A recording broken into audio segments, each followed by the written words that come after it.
வணக்கம், welcome to EVC life style. நம்ம இன்னைக்கு வீடியோவில் நல்ல டேஸ்டியான பூண்டு சட்னி எப்படி செய்யறதுன்னு தான் பார்க்க போகிறோம். இந்த சட்னி இட்லி, தோசை, சப்பாத்தி, ஒயிட் ரைஸ் எல்லாத்துக்குமே பெஸ்ட்டு காம்பினேஷனாக இருக்கும். இந்த சட்னி செஞ்சிங்க அப்படின்னா 10 இட்லி கூட பத்தாது. இந்த சட்னியோட டேஸ்ட் அந்தளவுக்கு நல்லாயிருக்கும்.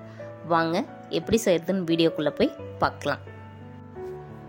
ஸ்டவ் ஆன் பண்ணி ஒரு கடாய் வச்சுக்கலாம். இதில் 2 ஸ்பூன் அளவுக்கு எண்ணெய் விட்டுட்டு எண்ணெய் நல்லா சூடானதுக்கப்புறமா 20 பல் பூண்டு சேர்த்துக்கலாம்.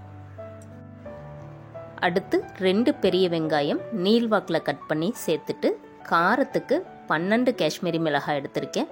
அதையும் சேர்த்து நல்லா வதக்கி விட்டுக்கலாம். நான் இந்த சட்னிக்கு காஷ்மீரி மிளகாய் யூஸ் பண்ணியிருக்கேன். இது அதிகமாக காரம் கொடுக்காது, நல்ல கலர் கொடுக்கும். நீங்கள் நார்மல் மிளகாய் யூஸ் பண்ணுறீங்க அப்படின்னா உங்களுடைய காரத்துக்கு தகுந்த மாதிரி அட்ஜஸ்ட் பண்ணிவிட்டு சேர்த்துக்கோங்க.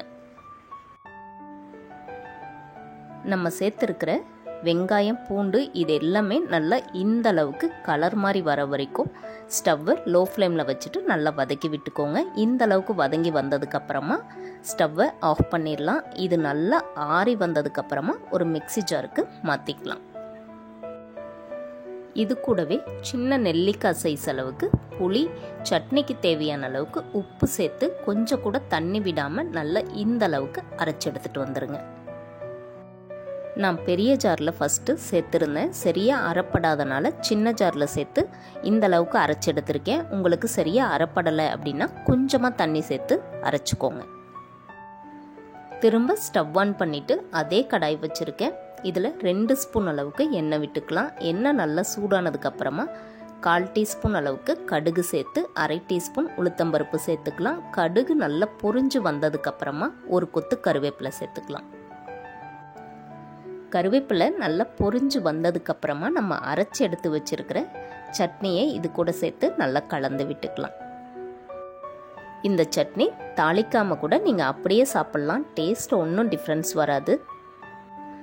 நம்ம வெளியில் எங்கேயாவது அவுட்டிங் போகிறோம் இல்லை கோயிலுக்கு போகிறோம் அப்படின்னும் போது இப்படி தாளித்து எடுத்துகிட்டு போனோம் அப்படின்னா சட்னி பார்த்திங்கன்னா 2 நாள் ஆனாலும் கெடாமல் இருக்கும்.